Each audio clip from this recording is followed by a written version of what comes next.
Hello and welcome. We're going to give just a few more minutes for everyone to get logged in, and then we'll get started with this amazing conversation. Welcome this evening.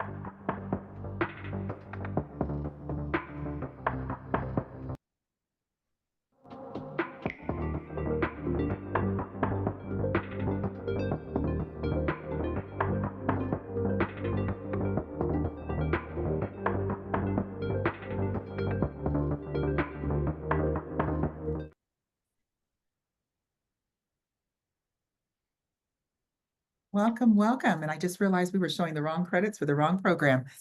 So much for I thought you were advertising tomorrow's program. so much for tech support. It's like, okay, too many workshops in one day.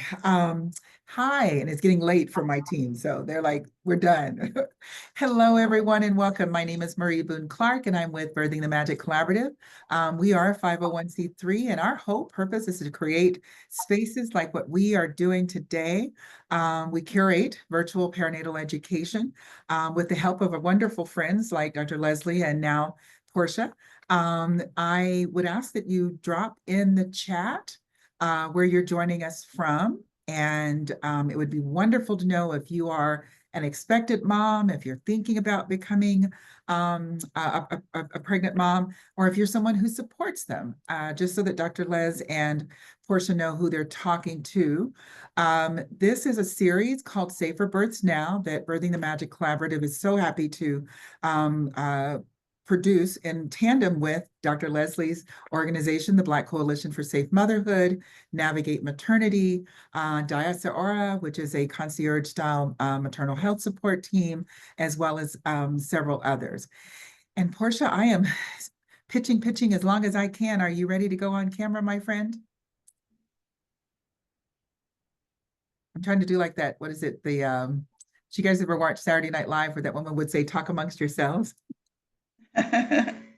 But Portia, my brain is shutting down. I can't talk anymore. Something happened to her screen also. Look at that. She had to come back in also. That happened earlier today with one of our other speakers. I think Zoom is having an issue. Hi, Portia, can you hear us? Yes, I'm hearing just fine. For some reason, the screens are looking crazy. I don't know what happened all of a sudden, but I am getting audio, so we should be good. And we can see. Yeah. Great.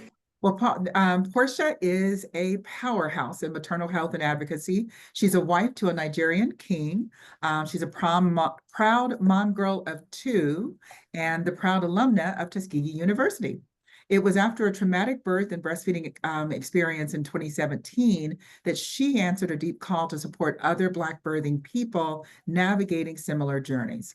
And thanks to the investment of local organizations in Philadelphia, she began her path in perinatal support, and she's never looked back.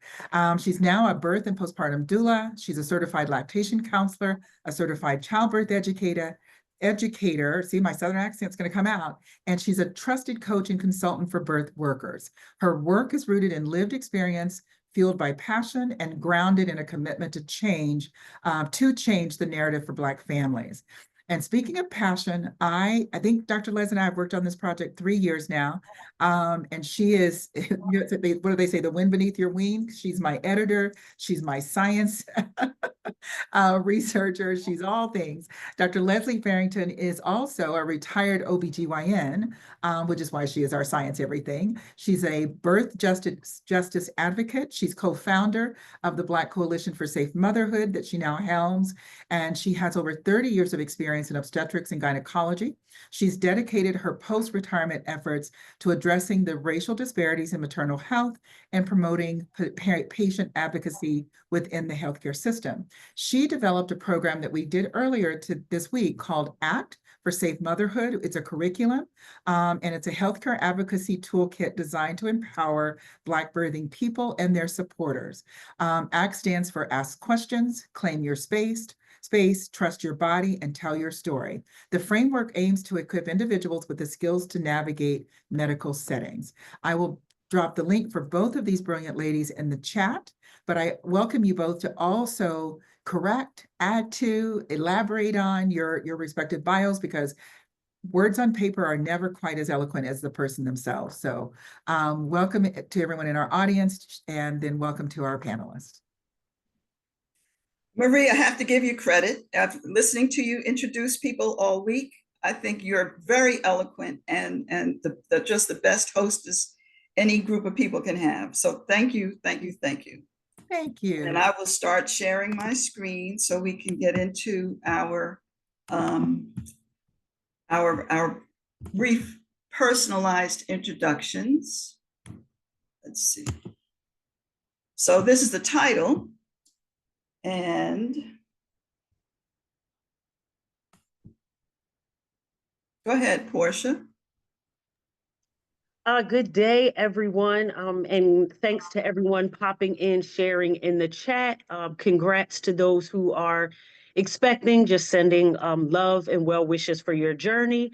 Again, I am Portia, a Philly native, girl mom, so have been through the journey a few times myself and had the privilege to support many people as their doula or with lactation, the breastfeeding and feeding journey for their babies. And so I come to you via Reclaim Black Motherhood, which is my LLC, and glad to connect with anyone, whether you are a parent or a professional in the perinatal maternal space. I'm glad to make connections with you. And I also have the privilege of currently serving as the senior instructor for the ACT Facilitator Training Program geared towards perinatal professionals to ensure that they have the tools they need to teach the curriculum, some of which we're going to dive into today. Also glad to be an evidence-based birth instructor to share resources with parents and with other professionals in the field. Glad to be here with everyone.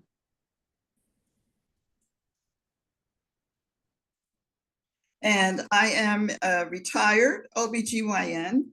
I recognize a need for this type of program around the time that I was retiring about 8 years ago.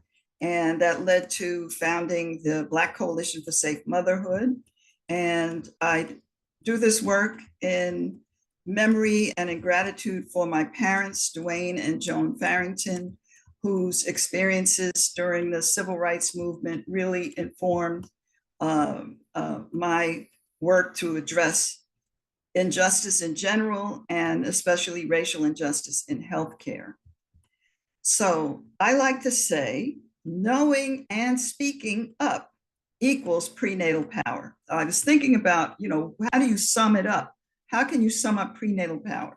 Your power to take charge of your prenatal care experience and getting the best out of the visits. It's knowing, it's being educated, taking a deep dive into what is pregnancy and birth entail, and what are the currently available ways of getting care and services. And then once you're well grounded in prenatal care and prenatal and pregnancy, how do you speak up for yourself?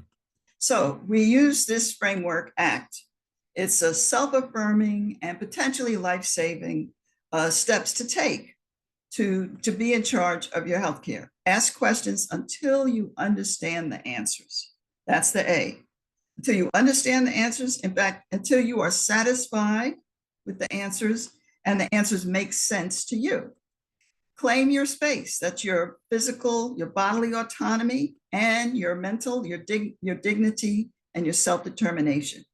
Trust your body. Don't let anyone dismiss your symptoms. If you feel something is wrong, make sure your voice is heard. Don't let someone say, oh, that's nothing. If you feel like everything is going really well, your baby's moving well, your labor's going powerfully, trust that also. Be confident in that as well. Tell your story. Now, tell your story means a number of things. It's important to tell your story if you have symptoms or concerns that you need addressed. Tell your story. And in that case, you often will need a support person, a person who you might call your advocate, someone who helps you to advocate for yourself. That could be a doula, your spouse, your partner, your friend. So telling your story is extremely important to make sure that you're listened to. too often Black women are not listened to. Tell your story can also be healing if you're telling a story of a traumatic experience, and also others can learn from your story. So that's what ACT stands for. And we use it as a framework to be better equipped to assert ourselves in the healthcare settings, maternity care settings. So knowing your rights is like the foundation. You have the right to safe, respectful care that is free from discrimination. Discrimination is a major issue in healthcare. So everyone has the right to ask questions and get the information needed to make informed decisions. You make the decisions about your health, your pregnancy and birth with the help of the provider, the obstetrician or the midwife. Everyone has a legal right to the informed consent process. That's where you become informed before agreeing to or refusing any intervention or test or procedure that the doctor is recommending, or that the nurse or the midwife is recommending. And it's important to be aware that childbearing does not limit the rights to bodily autonomy, dignity, and self-determination. The pregnant person is the decision maker for their baby. And ACOG stands for American College of Obstetricians and Gynecologists. So they have this statement, ACOG has this statement, obstetricians guiding body that guides you could say the rules or recommends the rules for OBGYNs. They have this statement from their ethics committee that they call the right of refusal of recommended treatment. Now, knowing your rights, there are at least 3 really in-depth bills of rights for Black women. And this is one of my favorites because it's so colorful. There are 28 of these cartoons, and they each have a couple of paragraphs on each of these rights. And this is from the National Association to Advance Black Birth. So we'll want to give you the link to that Bill of Rights. And then to go into a little more detail about what is the informed consent process, what is the informed choosing that is legally required of the providers. It's legally required now. So you definitely can make a case for having them explain in terms that you can understand what it is that they're recommending. What is the nature of what they want you to do or have done to your body?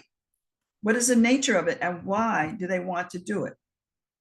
Then what's the risks and what's the benefits of what they're recommending? And this has to be based on the best medical evidence. It's not just their opinion, their preference, the way what they would want done for them. Then the alternatives, including, suppose I don't want to do anything, doc. All of these must be explained in terms that you can understand and in the language that you prefer. This is a conversation, it's not a consent form. And if you sign a consent form, you can still say no later. Another way to put that is something that birth workers like doulas, birth companions use. They call it BRAIN. And they say, use your brain. BRAIN stands for benefits. What are the benefits? What are the risks? What are the alternatives? You know, maybe I need to get a second opinion. And then use your intuition to decide if no, I don't want that, or nothing, I don't want to do anything at this point. So let's stop for questions now.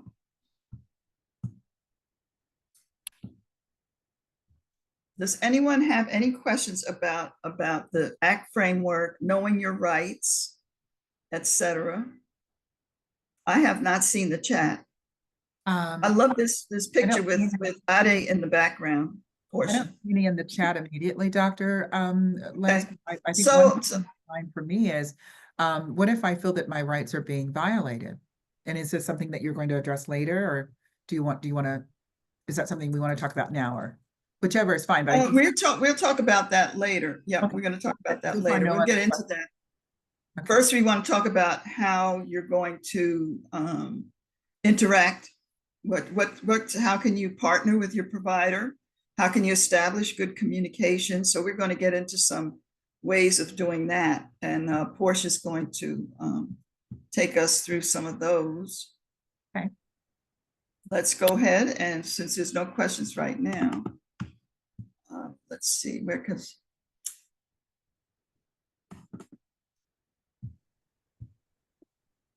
Okay, awesome. Thank you, Dr. Leslie. And I know some people have already shared if they are expecting, and so that's helpful just for context, just to know where you are.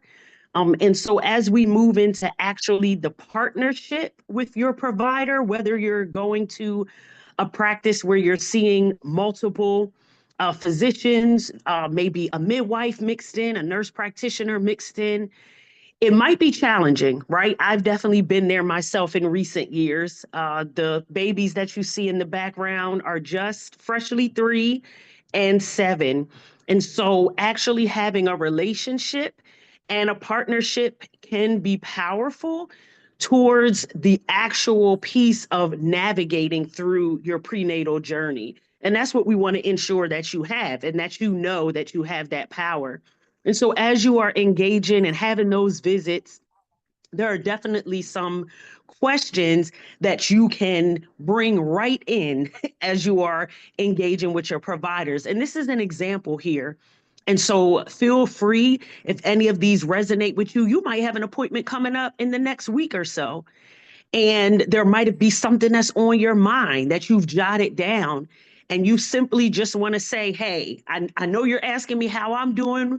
I peed, I took my blood pressure, we've done those things, but I have some questions or concerns, right?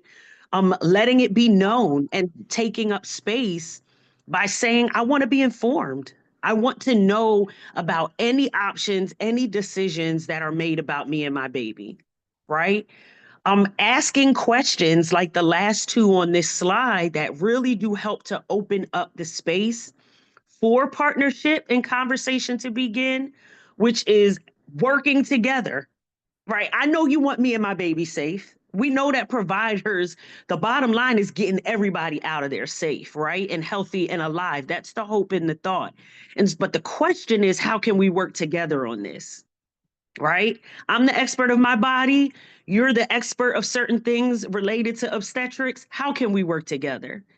And then for those of you opting to utilize a doula, or maybe you're working through the nuances of a birth plan, do you welcome that here? Is this going to be okay? Like, this is what I'm preparing. And you'd be surprised the variety of responses you'll get. Some people may say, hey, it'll be helpful if you just do bullets for your birth preferences. Put them on a one-pager, because 10 pages overwhelms our staff, right? You might get some support around, yes, we absolutely love doulas. When they come in to support you, they need to check in here. You can even list their name in advance, right? And so having these conversations can also help to break the ice, to begin to really build those relationships and help you feel more confident as the day draws closer to when you are going to give birth to your baby.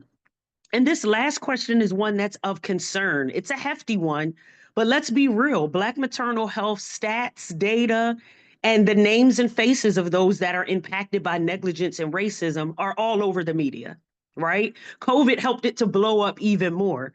And so I would want to know, what is your hospital doing? What is your practice doing? What is going on to address the racial bias that's happening? And so that is absolutely a real concern that may come up for you, or you might be wondering because your area hospital was in the news for some foolishness, right? And we understand that obstetric deserts are also a real thing. And so you might not be in a city like I am in Philly, where we can hop around and we have multiple options. And so being able to establish a relationship and get some of these questions out to begin to break the ice and to build that partnership may really put you at ease in terms of the people you're allowing to care for you.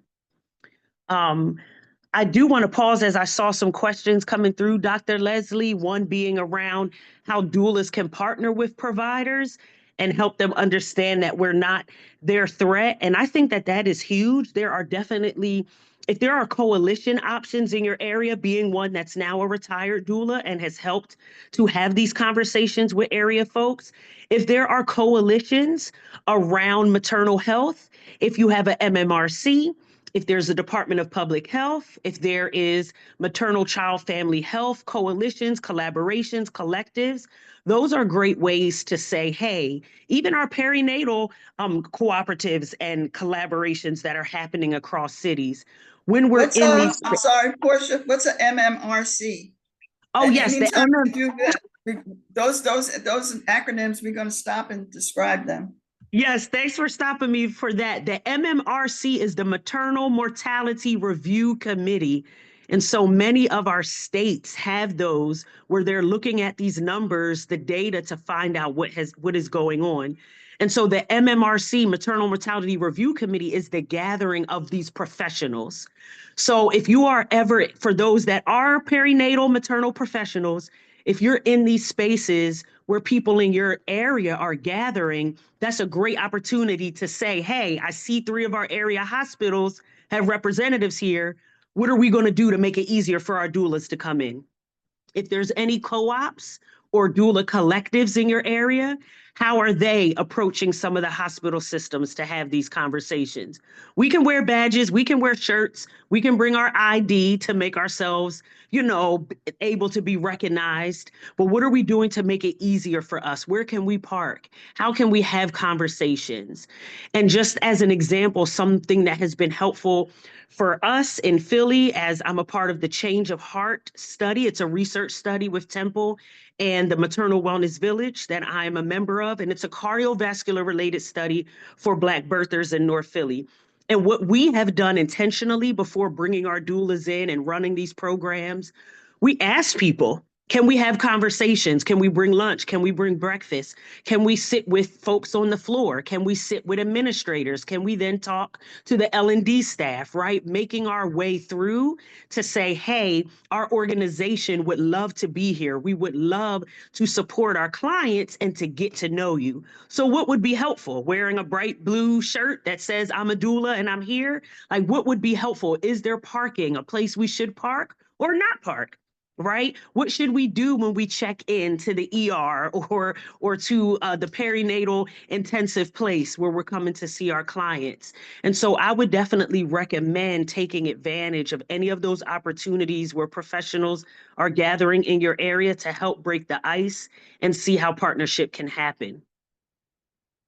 Can I add to that, Portia, which are beautiful examples of the professional associations, is if you could ask to present at the regional ACOG conferences or even your city for it, and maybe start with what I would often say is a safe space, like the National Medical Association has regional meetings, and the National Medical Association is an association of Black doctors. So maybe start there. Ask them if they could carve out a section for obstetrical care. And then they will be a safe space. And then move to like the Atlanta Medical Association or some of the other broader based groups. And then you have nurses associations as well, because if you think about it, you're working more with that nurse in that labor and delivery space than you are often with the OB.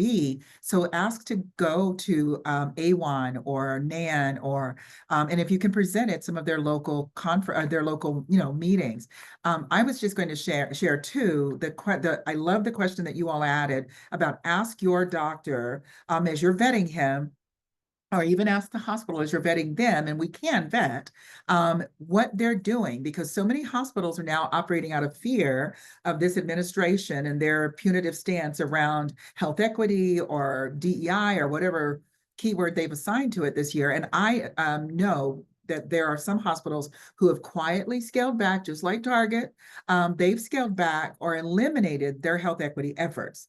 And so I think it's important for us to let them know it's important for me to know, because your staff, we all have bias. So are you helping them be cognizant of it? Are you teaching them how to ensure that their bias doesn't impact my outcomes? So ask the question. Thank you for that. I love that. And Dr. Leslie, another question came in that I may defer to you around which is the best way to go about building trust when there's a team, that team setting of OBs. And somebody made mention of the number 5, and that's real, that rotation piece. And so would love some of your perspective on that around building the trust and that relationship with that team aspect. And you're on mute, Dr. Leslie. I'm trying to keep the trucks noise out of the picture and then look at the chat at the same time. And so I'm glad you got the questions, because I can't see them. And then, okay, thank you. So building the trust with a group of 5, and how do you do that when, and this is a point I wanted to bring up. The doctors are trying to make those OB visits be 5 minutes. That's I can tell you, they used to book for me 20 patients in the morning, figuring that the pregnant patients are going to be boom, boom, boom, boom, boom. But some of those mothers didn't know me, right? So how can they build trust when we're having that brief a conversation? So that's where getting your questions answered is the way to build the trust, is to build that relationship. And I think these next this next bunch of slides sort of next bunch of questions sort of helps with that, because how they react to these questions when you're being a little bit more assertive is important. And we have a list of questions on our, there's lots of questions on the website, and you can adjust these questions for your how you want to speak. You know, you don't have to say them exactly like this. But for example, I know you're pressed for time, but my health is important to me. Please take a few minutes more to discuss this with me. So the way to build trust is for them to go ahead and say, oh yeah, sure. What else did you want to know? And to let them know, I want to be informed and involved in all decisions during my pregnancy and birth. So if they're not giving you time, if they're rushing, you can say, if you were me, I think you would want the same. Yeah, we did those. So you can have a list of questions. Bring your list. So I have my questions. I'd like you to answer them. Here's my list. Or if they're going too fast, you could say, could you explain that more slowly? Or if you really want to make sure you understand what they said, let's say, let me repeat what you just said. So we make sure I understand what I need to know. So you want to bring your list and see how they respond to those questions. Make sure that they're willing to give you a little bit extra time. That shows that they are seeing you as a human in front of them, and not that list of patients that they got to get through. You can stop that. Most people do not want to be on that, I don't know what you could call it, a hamster wheel, or to be in that position where they have to see so many patients. So you can snap them out of it. They go on autopilot. And then you don't want to trust somebody like that. You want to have that relationship by having that eye contact, making eye contact, and making sure that if you have that, whatever conversation or questions you have, knowledge, everybody wants to know, well, what goes on at this particular month? What's this visit about? At this particular point in the pregnancy, what should I know? It's not enough to just say your blood pressure is okay, I hear the heartbeat, goodbye, and dismiss say you have some symptoms of fatigue or what have you, and they just dismiss it and say, oh, don't worry about that. That's common. I used to do that. I used to say, oh, well, that's a common problem, but it's just, part of pregnancy. But you want to know more about that. You want to know that they care enough to explain. So I hope that answers the question.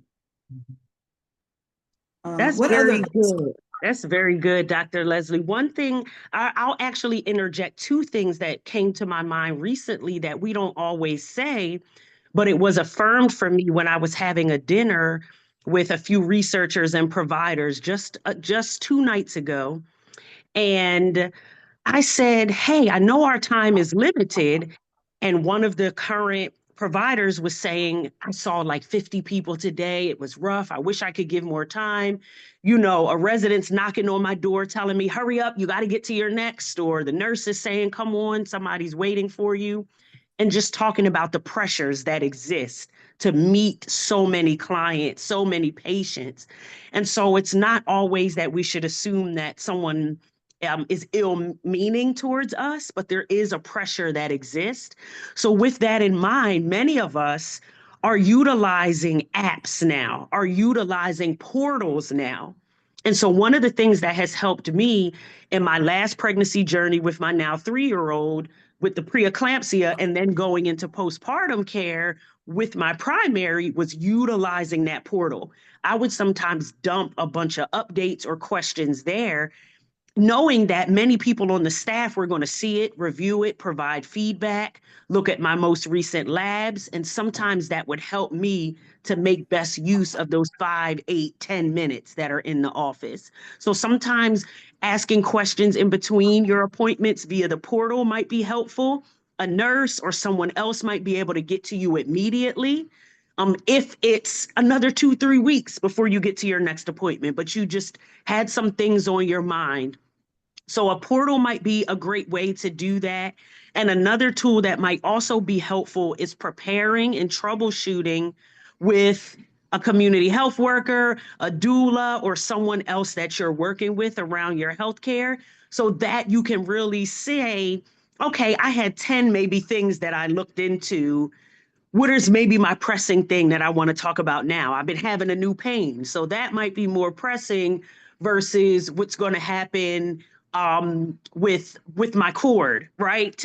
When I'm in my second trimester, just so that you're not feeling overwhelmed to get maybe 10, 20 questions answered in one sitting. Sometimes sitting with an actual professional like a community health worker or doula will help you not just rehearse and practice asking, but also to help you to prioritize so you're getting some of those concerns met in a way that doesn't feel overwhelming to you or to the provider who has limited time during that actual appointment.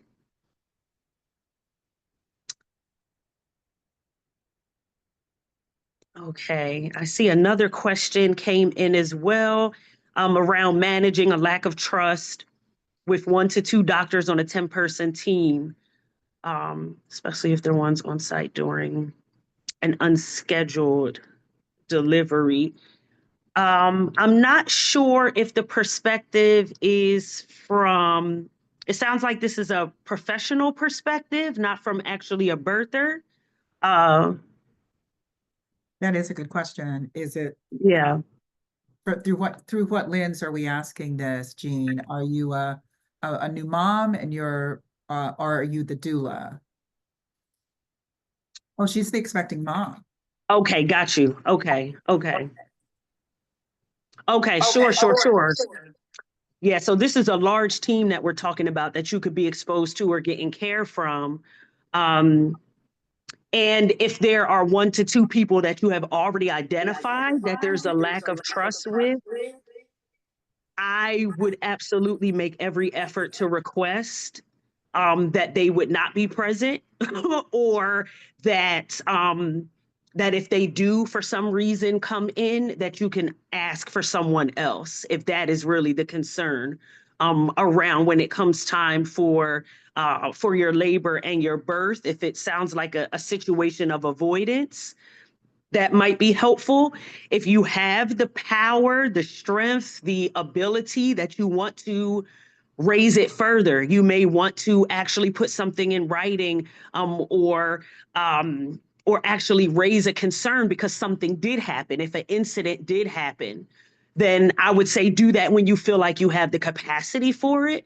But if you're already feeling or seeing or witnessing that there is a lack of trust, or maybe you're just straight up not comfortable with a few people on this team, then I think that's paramount, that's voice, that whether somebody's making a note in your chart or if they're coming into your space, you're requesting someone else.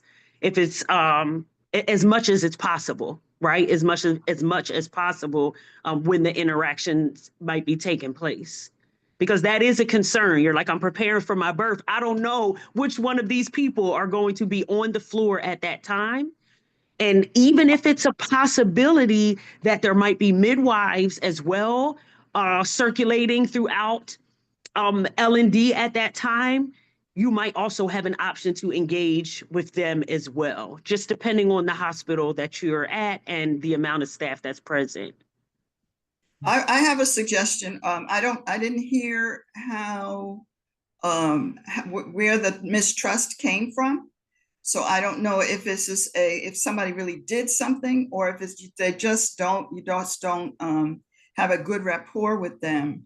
You could try revisiting it at another visit and see, say, doc, I want to make sure that we're on the same page.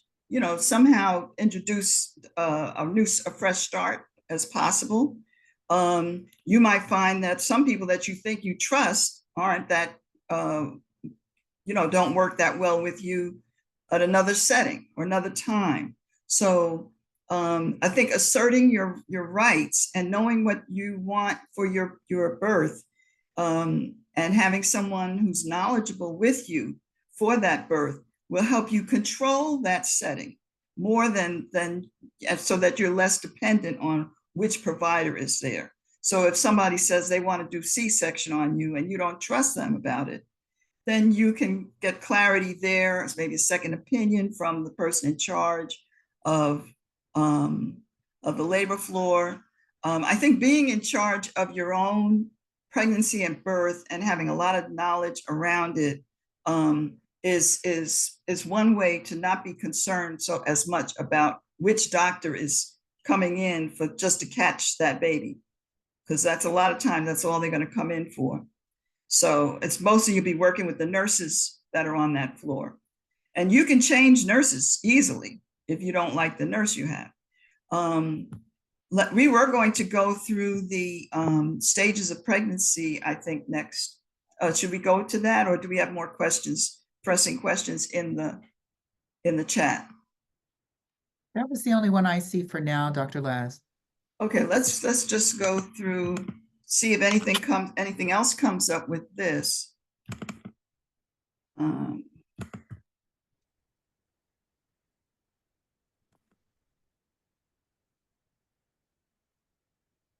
So these are some of the issues. These are what you want to be knowledgeable about at the beginning of the pregnancy.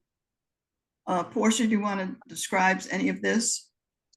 Yeah, sure. So these are definitely some topics that are going to come up for you. A lot of questions that are going to be asked about your particular history and any of your family stories. So as much as you know about would be helpful to you, particularly if there were prior pregnancies, concerns.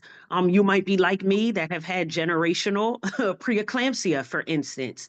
And so those things are helpful to know and be aware of, or you might have already had a history around hypertension or around diabetes, different things like that that could help inform.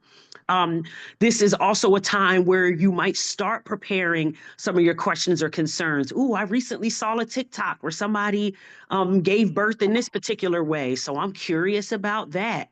And this might be some of that explorative side where you might keep a notebook or a note on your phone to keep up with some of those things for you.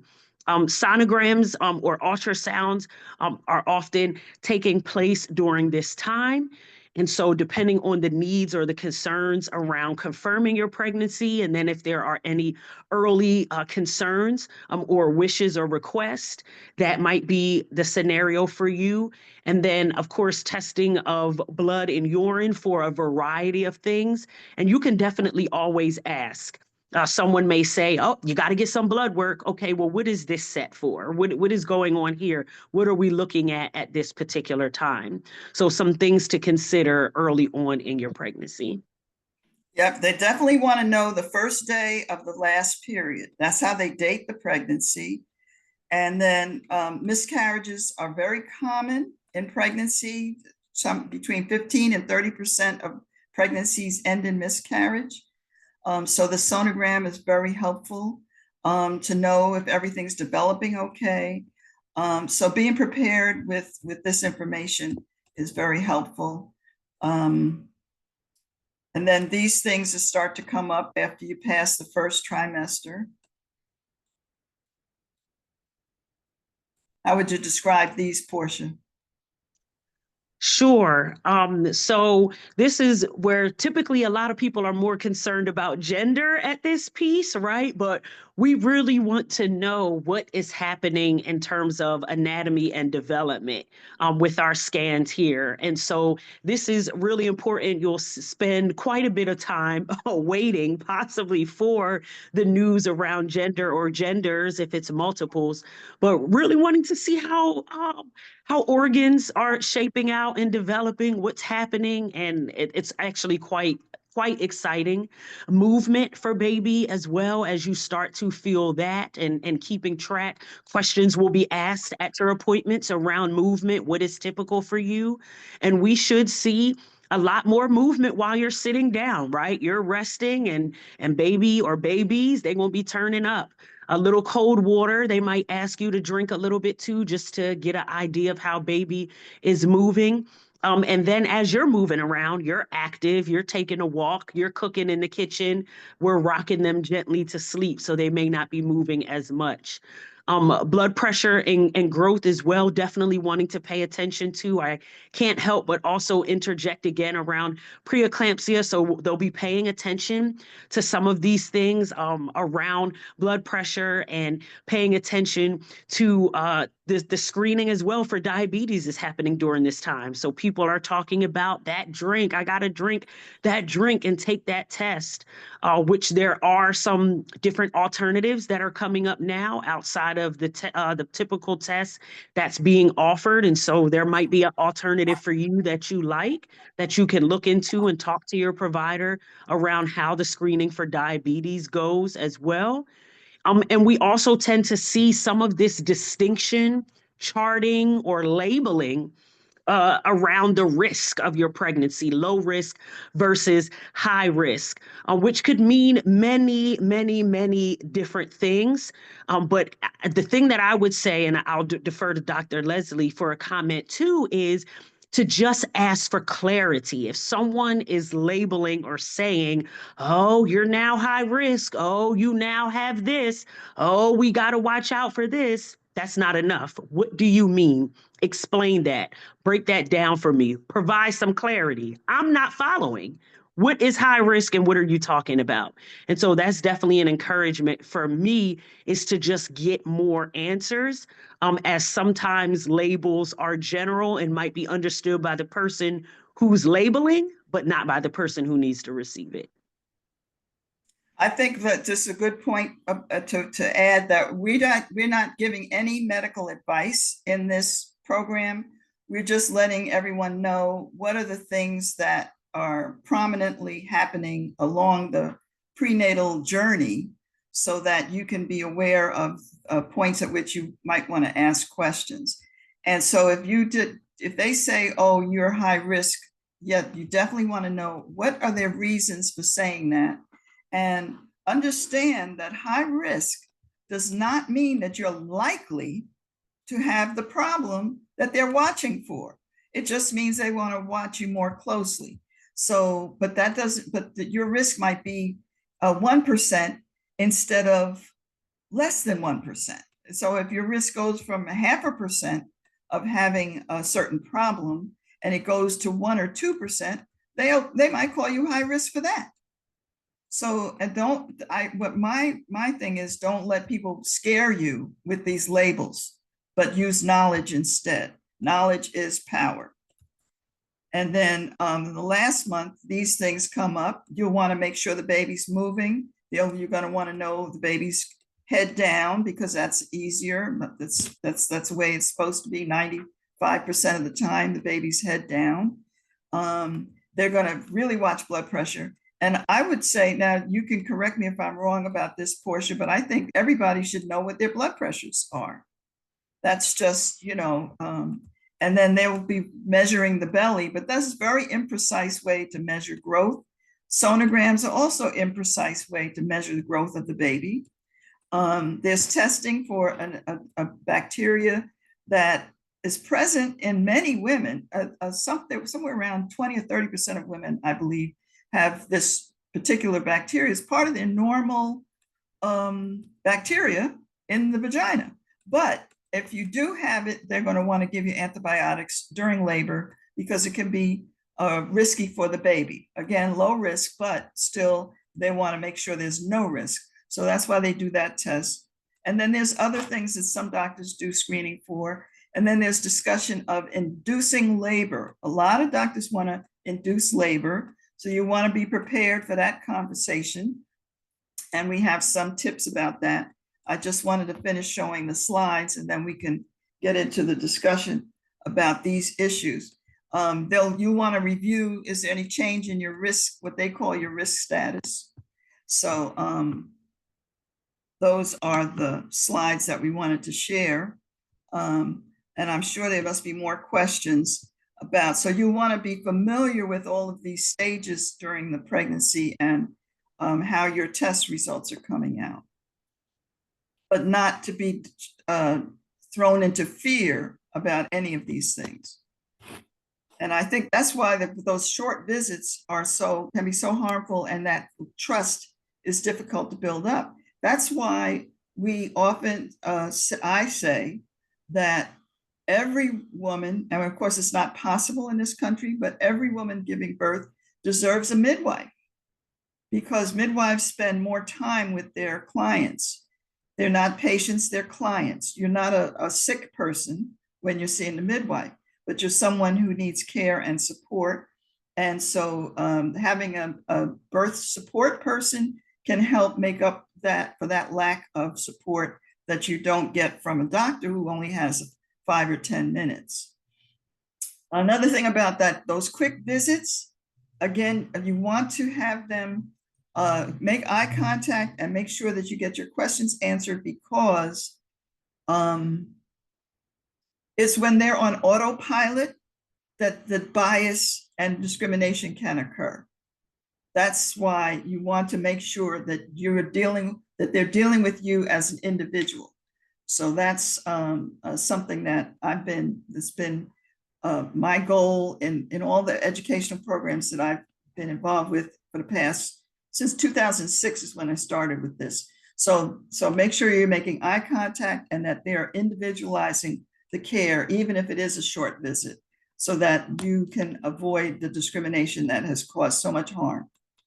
And I'll stop talking. Let's hear what questions, let's hear what Portia or Marie has to say. Yes, thank you, Dr. Leslie, for that.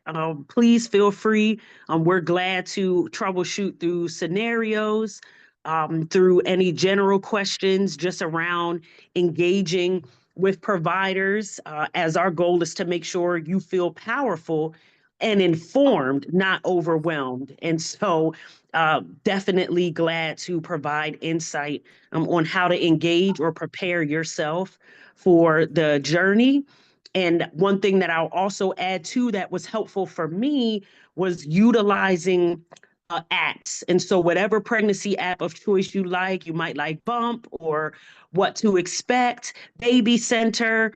I love the Baby Center app, but that also helped me to not feel, okay, I'm 10 weeks. What do I do about this? What do I do about that? It's like, at this point, your baby is the size of this. When you go to your appointment, you should be asking about ABC. They're going to offer you 1, 2, 3. And it was like, okay, how do I eat an elephant one bite at a time? That really helped me to keep my anxiety at bay. So again, I didn't feel like I had to tackle 20 different topics, because pregnancy is progressive. As the baby or babies are developing in a progressive way, some of the concerns that come up for you, the tests that might be offered to you, the questions that might arise are also going to follow in that sequence. And so for the techies that love apps and tracking and getting different articles and things, that might be helpful for you to also keep some of those questions and topics in mind as you go through the journey.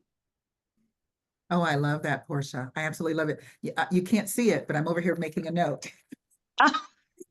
Yeah, we need a list of questions, because you're right. I mean, I would be that person. I mean, I'm well past the childbearing age. But I would have the list, and I still do, for my physician, like everything from why am I not losing weight to could I possibly have Alzheimer's, to like, Mm, because when I missed that this meeting was scheduled for 8 versus 7, and she's like, well, which one is most pressing for you? Because I don't have time to answer all these. But it is good to have sort of a theme for that one. You know, I want to talk about my hypochondriac thought that I may have breast cancer. We no symptoms, but I have that on the list. So, and I loved your suggestion, and I forget if this was you or Dr. Les that I jotted down, of using your my chart or the online, because you do get a very thorough response. yeah, And one of the things as a former pharmaceutical rep, I know is that they are much more, they being your care team, are much more thoughtful about what they put in that my chart response than they are maybe what they say to you. And this is not an indictment of physicians, but it's because I know that my chart response is a legal document. correct. And I'm Correct. going to make sure I tell you everything in it, because it could, and even if it doesn't become a legal document, it can be reviewed. Many hospitals will often audit to see what's being said. So I love this education. One of the things that sort of pinged me that I would love for us to chat about particularly with our new moms, is we talked about asking those questions of your doctor with your first visit. And can we talk about when we should expect that first visit to be? So I find out I'm pregnant and I'm 8 weeks. Should I expect to see my doctor by week 10, or should I expect to see my doctor by week 18? The OB that I'm vetting. And then what are some suggestions, Dr. Les? I know you have an answer for this one. How do I vet who I'm interviewing? I may not be able to take off work to go interview 3 or 4, or to vet 3 or 4. How do I maybe cull it down to what, 3? And so how do I identify those 3? What are some factors that I should look for in identifying those 3 that I'm going to then interview and ask those questions of? I'm writing in the chat at this moment, decision tool for induction. Because, and so that takes me a little bit, so bear with me. So so because this is really important to have this decision aid. Let's see, that press enter, partner to decide website, because a lot of people will be asked to induce their labor when they get to be full term. Now, your question again. Mine was around, I've just found out that I'm pregnant, because so often we hear that mamas Oh, get into first visit. Yeah, The first visit. when should I Oh, that's expect the first visit to occur? When should I expect it to occur? I call them, which tell me when. there's a problem with that now, because in certain places, they don't want to see you when they have to take care of you and you having a miscarriage. So they'll be telling you, come, oh, no, you don't need to come till you're 8 or 10 weeks, right? They're going to, but here's the thing. A person could have a pregnancy in the tube. Right. So and then the other problem is accessibility. Is there an appointment available? And then the Earth app. I want to mention the Earth app. So vetting the pregnancy, vetting the providers. Again, if you can find a midwife also to at least consult with to get support for your questions, go to a midwife if you can. That's my t-shirt says. Midwives, we're here first. Okay, that's who caught the babies. Every other country, that's who catches babies mostly. Here, it's a business, right? It's a business. And so getting an appointment can be a major issue. And going to clinics, you can have long waits and only see a resident very briefly. If you're in that situation, ask to see the doctor in charge. If they're having you see a resident or someone like that. So, but if you want to get in early, tell them, I will see the nurse practitioner. I will see the physician assistant. Get that visit as early as possible. As soon as you know you're pregnant, make an appointment to get seen. So if you're 6 weeks, you want that appointment within 2 weeks, hopefully at 4 weeks at the most. a lot happens in that time span. So we need better accessibility to at least be seen and get the preliminary tests done. And you can check out the place through the Earth app, IRTH. We should put that in the chat. IRTH APP, the Earth app has a website. You go on there, you look at the reviews. That's where people leave reviews. It's birth without the B in bias. That's where how they came up with that Earth name. And you can look up the providers in your area if there are people filling those reviews out. It's like Yelp-like reviews of doctors and hospitals in your area. So you want to check out the reviews, use some word of mouth, from your neighbors and friends. Half the hospitals, they found that 50% of the trauma and poor care is due to the hospital where you go. You can go to a great hospital and still get bad care. But if you go to a hospital that's not funded appropriately, not getting them the funds that they need, it could be plenty of Black doctors there, Black nurses, but they're not getting funds. They're under resourced, and you can have problems in that place. So you want to check out the statistics on the hospital, vet the places where you go, and then make sure that you get an appointment. I remember I went to the Department of Health with my first baby 52 years ago because I couldn't get Medicaid because I made $2 an hour working in the library at school. And so I went to the Department of Health. So you got find some place to go and get checked out at the beginning so that you make sure that you have a normal pregnancy, at least at the start. And then go to a couple of different places that are recommended. Look at what's on the walls. Do they have culturally appropriate paintings and things? Are there Black women working there? If you go to a place and it's all white, that I would turn around and leave. I have this issue in Alabama I'm from Kentucky, Dr. Les. We'd be turning around and leaving all the time because Oh, well, that's a problem. It's a problem because you can't. You're gonna trust. Don't y'all turn around and leave. Y'all you need to stay and make sure that you can get medical. Right. I'm exaggerating. Okay, I'll admit I'm exaggerating because City girl, my friend, she doesn't know there are parts. But it's one of the factors. It is certainly one of the factors, but I think we also have to be mindful that there are communities where there are no Black doctors. You don't have choices.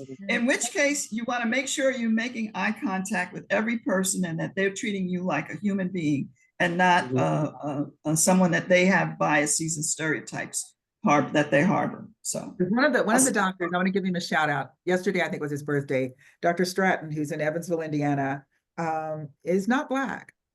But he is an ally to the core. So, but one of the things that we want to make sure that our parents know, our expectant mamas know, is get in to see your doctor, to get in to see someone early, but to vet them early. Don't accept the first person that you see. And even before you go see them, use the Earth app. Use Google because people write reviews about their physicians on Google. Ask your friends, especially if you have friends who are nurses, if you have friends or acquaintances who are doulas. I had worked in pharmaceutical sales for 40 years, so I knew everybody, but I knew them as their sales rep. And I very quickly learned, I'm going to tell this quick story and then I'll move on. There's a neonatologist that she was actually chief of peds.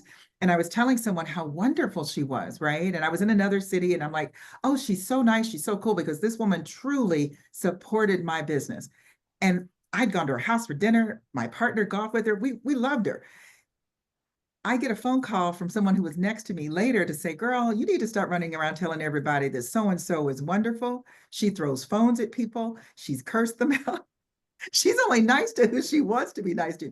So talk to the nurses and find out how they really are when they're not hanging out with their sales rep, when they're not talking to their peers, because you want that real person, right? And you want someone who's going to see you. So ask questions, identify those practitioners that you want to talk to, and then schedule an informative interview. Say, I'm not signing up to be a new patient. I want 10 minutes. And most physicians, and maybe later in the day after they've seen their patients, but they will see you. And then as Dr. Les says, talk to them, see if they look at you. Do they make eye contact? And then the other component is think about where they have privileges. Because to her point about if it's a hospital that has some problems and that's where they have privileges, then maybe I don't want you. But let's think about it from a positive context. If you're expecting twins or triplets or other multiples, you want to give birth in a higher acuity hospital, one that has a level 4 NICU, one that has neonatologists on staff, one that has neonatologists. A level 4 NICU that that's intensive care for babies. Yes, Yeah, I'm sorry. NICU. And so if that doc doesn't have privileges, I love you, Dr. Les, but I may have to go to see Portia because I want the hospital where my babies are not going to be transferred, right? Because you're one place, and if you have those triplets or twins in our case, we don't want them moved in mama's one place, right? So think about all of those things. Thank you all for joining us. We could go on and on forever. Zoraida, my first pregnancy, I did not want a male doctor, and I only saw one female doctor. She would tell me towards the end of pregnancy to get familiar with the other doctors. Yes, unfortunately, when you have a practice, and this is going to happen even, I have a lot of friends who are single practice physicians, but they have people who cover for them that if it's a practice group with multiple docs, you never know who's on call. But I would much rather meet whoever their partners are than do like one of my friends, her daughter was expecting and had a midwife. They had called and found a Black midwife. And then the midwife did not tell her that, oh, when I'm not on work schedule, and if you come in, I don't come in to deliver your baby, someone else will. And she never met these other people. So that's one of the questions I think was on our list. And if not, let's add it, is ask your physician, whether he's in a big practice or otherwise, if they have partners and who covers during their absence, because you want to meet all of them. And so, but yes, Portia, it was very upsetting for my friend because she knows about my work and she had done all this due diligence to get the midwife, but the midwife did not tell them that they don't have so they ended up having a hospitalist. So we want to ask those questions. And so your second pregnancy, she was violated all the way around, and I never knew till I became a doula. Oh, that's so heartbreaking. That's what breaks my heart. That's why I do what I do. At the end of the day, but I worked for nearly 40 years with a pharmaceutical company, loved my job, loved what I did. When I retired, my dearest and I were in Scottsdale and I was going to play golf, y'all. And just be a woman of leisure. But in the meantime, I had been introduced to Dr. Shalon Irving. For those of you who don't know, Dr. Irving was a brilliant CDC epidemiologist. And I was introduced to her in my role of knowing all the smart docs in the world. And one of our friends had teasingly said, if I didn't know any better, I think she was your daughter because she had like the little round face and whatever. But long story short, it was heartbreaking for us when this young woman died just 3 weeks after giving birth. And what she did, her death, the catalyst was it stopped the conversation that said Black women are dying because we don't get adequate prenatal care or because we don't have the resources. When you literally looked in the medical textbooks, it said Black women are dying. And then there was always that caveat, am I fibbing, Dr. Les? It was in the books. And so with Dr. Shalon, she was none of those things. She had. It was not a matter of blaming the victim. And what it did for me as a mama of one child that I fought for and thank God for, who had just gotten pregnant a few years before, was, oh my God, she was my daughter, because my daughter would not have been protected. I'd always assumed, I knew the data, but I assumed that her dad and I had worked hard and we lived in a certain neighborhood and all this other good stuff. Shalon's mama and dad did too, and it didn't protect her. And so that's why we do what we do. We want you guys to be armed. We don't want to scare you. We want you to have access to things like the ACT training. If you did not get a chance to take our workshop, for partners and dads on Wednesday, was it, Doctor? That was just yesterday, Wednesday. It was Tuesday. It was Tuesday. We asked for the recording or sign up for their workshops live. They prepare you. The other thing I always caution people is don't think you know everything, because when it becomes your health and you are in those settings, you need to be practiced. It's not going to come naturally. So yes, we should have doulas. And thank you, Dr. Les. Insurance is just starting to cover doulas. I didn't know that. But you know what? Even if your insurance doesn't cover it, there is a, someone gave it earlier this week. I'll find the link. There is a registry. Did you know this, Portia, where people could register for their family and friends to donate to the doula? Yes, yes, If you know yes. the link, drop it in. I did not know what it was. We will share that with you, and get your family and friends. Tell them to give up to Starbucks once a month. That's $10 a month. They could drop that in. You get aunties and them, let them do to support you. Because I tell you what, my daughter had a doula, she had a navigator, she had a lactation consultant. If I had to eat ramen noodles, I was going to make sure, because we wanted to make sure she had that wraparound service. So I'm sure your mamas all feel the same. But thank you all for the conversation. Thank you for this wonderful education. Portia, it's nice to meet you, and thank you for your girls are beautiful. We hate to do this, Portia, but put your head down so we can see the other one. I can't. Oh, they're beautiful. Absolutely. Oh my gosh. If you ever need a babysitter, Auntie Come Reason. on to Philly. Come on to Philly. Their No. bags are ready. Take a flight. I will take them. I will take them. I love that. Was not my only disappointment is God only blessed me with one, but I have about 25 now that I've adopted. So, but thank you all for everything. We'll send out the recording. If not tonight, then tomorrow. And you all have a wonderful, wonderful. Is there anything, Dr. Les, we need to say in closing? Oh, I forgot this one. If you disagree, when you disagree, there's things that you can say. Well, you can listen, take a workshop. Yes. And take a screenshot of this if you want. You know why I put the screen up is to show our contact information. I forgot we had one more slide. Oh, and there's references. So you know what? We'll send you these slides. Okay. Everybody can get the slides so that you can reach out to us if you have any more questions, and you can get this information. Okay. All right. I'm sorry. I should have shown these. This was an amazing discussion. Thank you. Thank you, Dr. Liz. I want everybody, I want you guys, if you are my new mamas, I want you guys to commit, and I got your information. I can come back and find you, to taking this course with Dr. Liz and her team. We have it every month at the end of the month. Not this month because we already did it, but in May, there'll be one at the end of May, the last Wednesday in May. And it's so valuable. Invite your mom, your partner to take the dad's program or to come to that one. And somebody asked, do we offer a course for doulas? We don't. Oh yeah, doulas do the ACT workshops all the time. The doulas take the ACT workshop, and then you can become an ACT. If you are a doula or a birth worker, right? You can become an ACT facilitator, and Portia will train you to be able to offer the ACT workshop for your community. And let's see, someone said something from Illinois. Currently serve as a perinatal clinical nurse navigator. I thank you ladies so much for the compliment. Okay. Yeah, so we have a lot of information on the website, the Black Coalition for Safe Motherhood website. So you can use that in the meantime. If you need anything in between before the next workshop, just reach out to me, email me if you have any issues with advocating for yourself. And always make sure you bring someone with you to those visits. Bring someone on the phone, on speaker if need be, because you have more power. I forgot to say that. You should bring someone with you, even if they're on the speaker phone. Yep. Okay, that's very important. You get more attention that way. Yep.